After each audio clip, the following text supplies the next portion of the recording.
Bharti Sharma, Assistant Professor in Bayani Girls College. Welcome to all of you on behalf of Guru KPO. My today's topic is reliability of a tool, यानी कि किसी भी tool की विश्वसनीयता हम कैसे ज्ञात करें। तो आज सबसे पहले विश्वसनीयता के बारे में हम ये जानेंगे कि विश्वसनीयता होती क्या है, कितने प्रकार से ये निकाली जाती है और फिर हम इससे जानेंगे कि हम इसे कैसे निकालें। अब बात अगर हम कर रहे हैं कि विश्वसनीयता, तो विश्वसनीयता तो एक आम शब्द है रिलायबिलिटी, जो हम किसी भी बात के बारे में या किसी प्रोडक्ट के बारे में या किसी पर्सन के बारे में बोल सकते हैं कि ये प्रोडक्ट रिलायबल नहीं है या ये पर्सन रिलायबल नहीं है। तो क्या अर्थ होता है उसका, अगर हम ये जानना चाहें कि एक्चुअली में रिलायबिलिटी होती क्या है, तो हम कैसे जानेंगे कि रिलायबिलिटी क्या होती है। रिलायबिलिटी का अर्थ ये नहीं होता कि ये टूल बिल्कुल रिलायबल है या नहीं है। रिलायबिलिटी का अर्थ है या ये व्यक्ति बिल्कुल रिलायबल नहीं है अगर हम कह रहे हैं, तो इसका मतलब यह है कि उसके द्वारा कही हुई बात या उसके द्वारा किया हुआ व्यवहार रिलायबल नहीं है। यानी कि जब हम टूल कोई बनाते हैं, अब ये टूल हम क्यों बनाते हैं, एक्चुअली ये टूल बनता है जब भी हम कोई रिसर्च करते हैं, यानी कि शोध कर रहे होते हैं या हम डेजर्टेशन करते हैं, लघु शोध जो आप लोग करते हैं एमएड में या हम पीएचडी लेवल पर या जो भी हम रिसर्च वर्क, आजकल तो पीजी लेवल पर भी हम डेजर्टेशंस बनाते हैं। तो डेजर्टेशन बनाने के लिए जो उसका एक अहम हिस्सा होता है वो होता है डाटा कलेक्शन, यानी कि प्रदत्तों का संकलन। तो वो जो डेटा कलेक्शन जब हम करते हैं उसके लिए हमें एक प्रॉपर टूल की रिक्वायरमेंट होती है। यानी कि हम एक टूल, यानी कि हम कोई प्रश्नावली या कोई इंटरव्यू शेड्यूल या हम कोई केस स्टडी, जो भी बहुत सारे मेथड्स हैं हमारे, हम उनमें से कुछ टूल हम सेलेक्ट करते हैं जो भी हमारे रिसर्च की या हमारे शोध की डिमांड होती है। तो जो हम प्रश्नावली का निर्माण करते हैं तो वो भी दो प्रकार की होती है। एक होती है मानकीकृत यानी स्टैंडर्डाइज्ड टूल, और एक होता है सेल्फ मेड, यानी कि आपने जो खुद से स्वनिर्मित किया हुआ होता है। जब हम स्टैंडर्डाइज्ड टूल काम में ले रहे होते हैं तो जो उनकी रिलायबिलिटी वैलिडिटी ऑलरेडी निकाली हुई होती है, लेकिन जब हम सेल्फ मेड क्वेश्चनर यानी कि स्वनिर्मित प्रश्नावली बनाते हैं तो हमें उसकी रिलायबिलिटी निकालनी होती है। तो उस प्रश्नावली की रिलायबिलिटी होती क्या है, एक्चुअली ये होता है कि हम अगर कोई टूल बनाए, हमने कोई स्वनिर्मित प्रश्नावली बनाई, तो बनाने के बाद हम ये जानना चाहेंगे कि हमने जो प्रश्नों का निर्माण किया है, हम कोई प्रॉपर, जो भी रिसर्चर है या जो भी रिसर्च स्कॉलर है, वो प्रॉपर, हम कहीं ना कहीं उसमें कुछ मिस्टेक्स छोड़ देते हैं। यानी कि अगर हमने उनका कंस्ट्रक्शन किया है तो हो सकता है प्रश्नों का बार बार में वो रिपीट हो रहे हो या उनकी लेंथ बहुत ज़्यादा हो रही हो, तो यानी कि हम कंस्ट्रक्शन में भी एरर कर सकते हैं। दूसरा होता है कि जब हम उस टूल को अप्लाई करते हैं, तो हम जब टूल अप्लाई करते हैं तो बहुत सारे हमारे उसमें वेरिएबल्स भी काम करते हैं।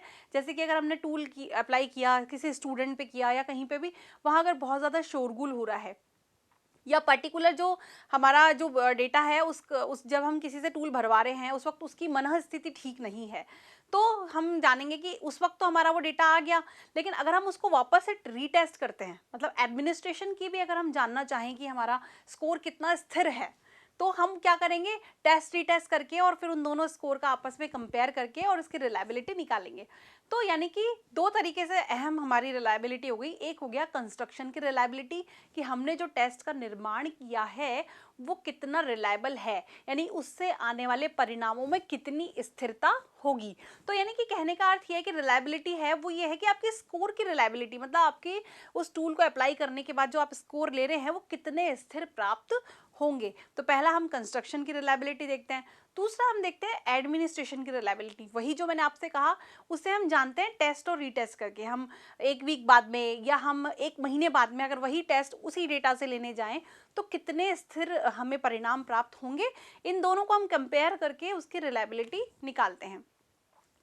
बेसिकली जो रिलायबिलिटी होती है वो चार तरीके की होती है। पहली होती है स्प्लिट हाफ, यानी कि अर्ध विच्छेदन विधि द्वारा, जो कि हम अगर हम जानना चाहें कि हमारे द्वारा बनाया हुआ टूल कितना उसमें कंस्ट्रक्शन एरर है, कितनी उसमें निर्माण के समय उसमें त्रुटियां रह गई है, तो हम उसको अर्ध विच्छेदन विधि द्वारा ज्ञात कर सकते हैं।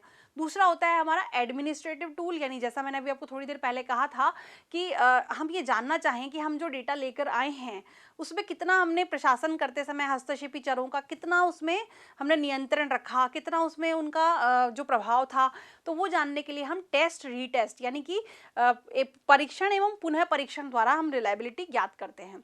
तीसरा अगर होता है पैरेलल, मतलब हम एक ही मेजर के दो टेस्ट अगर हम बनाएं और उन दोनों के मध्य रिलायबिलिटी है, तो पैरेलल फॉर्म्स ऑफ टेस्ट हम कंस्ट्रक्ट करते हैं। एक ही डेटा पर हम दोनों परीक्षण करके और उन दोनों के मानों को आपस में कंपेयर करके उसकी रिलायबिलिटी निकाल सकते हैं।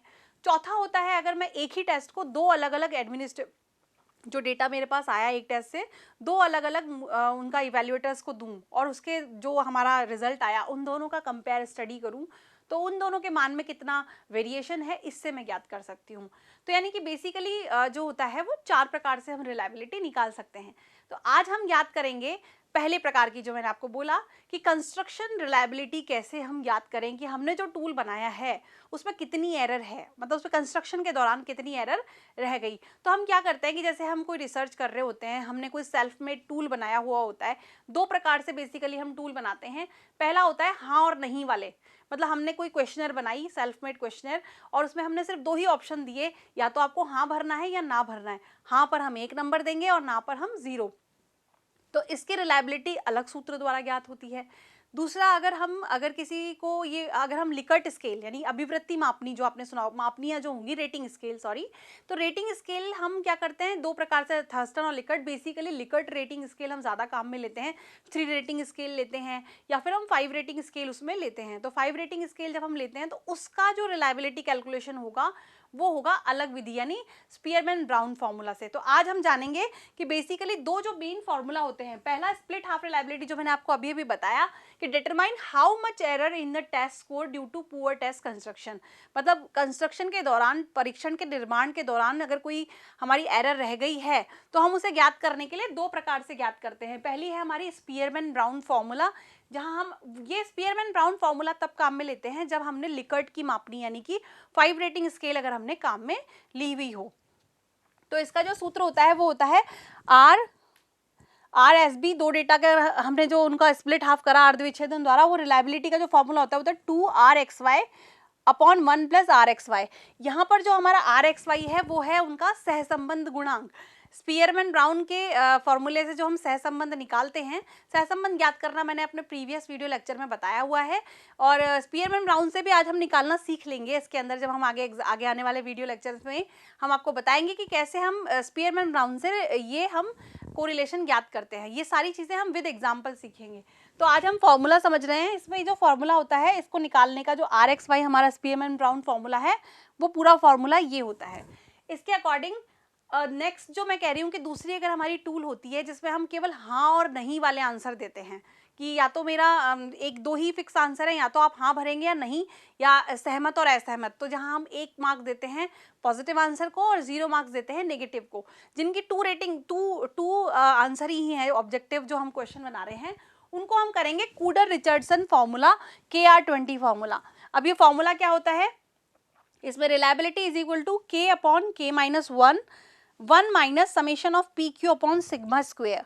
तो ये क्या होता है, K जो होता है वो होता है नंबर ऑफ आइटम्स, यानी कि मेरी जो हमारा टूल है उसमें कितने प्रश्न हैं, टोटल प्रश्नों की संख्या।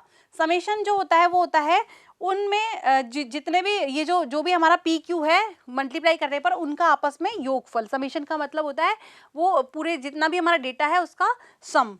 P जो होता है वो होता है proportion of the test who pass on item, मतलब जो जितने मैंने स्टूडेंट्स लिए हैं उनमें से टोटल में से कितनों ने हाँ कहा है। जैसे पहले प्रश्न पर 15 बच्चों में से अगर 6 ने हाँ कहा है तो 6/15 जो प्रपोर्शन निकलेगा। इस तरीके से टोटल जो मेरा डेटा है 10 प्रश्नों तक का वो प्रपोर्शन मेरा होगा P। सेम हाँ का जो मैंने अनुपात निकाला वो तो P हो गया, और ना का जो अनुपात निकलेगा वो होगा मेरा Q।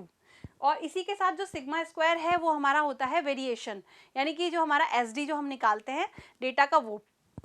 ये तो हो गए हमारे फॉर्मूले। आज हम इनके बारे में जाने कि हमारे पास जो बेसिकली कंस्ट्रक्शन की हमारी रिलायबिलिटी होती है उसके लिए हम दो फॉर्मूले काम में लेते हैं। पहला होता है हमारा जो स्पीयरमैन ब्राउन फार्मूला, और दूसरा होता है हमारा कूडर रिचर्डसन वाला फार्मूला। अपने नेक्स्ट वीडियो लेक्चर पे मैं आपको बताऊंगी कि कैसे हम इन्हें निकालते हैं। वहाँ हम बाकायदा एक एग्जाम्पल लेकर ये समझेंगे कि इस एग्जाम्पल में हम ये नेक्स्ट वीडियो लेक्चर में जानेंगे कि कूडर रिचर्डसन, यानी अगर मैंने दो ही उसके आंसर लिखे हैं हाँ और ना, तो हम कैसे उसकी रिलायबिलिटी जानेंगे। Thanks for watching and listening me. For further detail please log on www.gurukpo.com।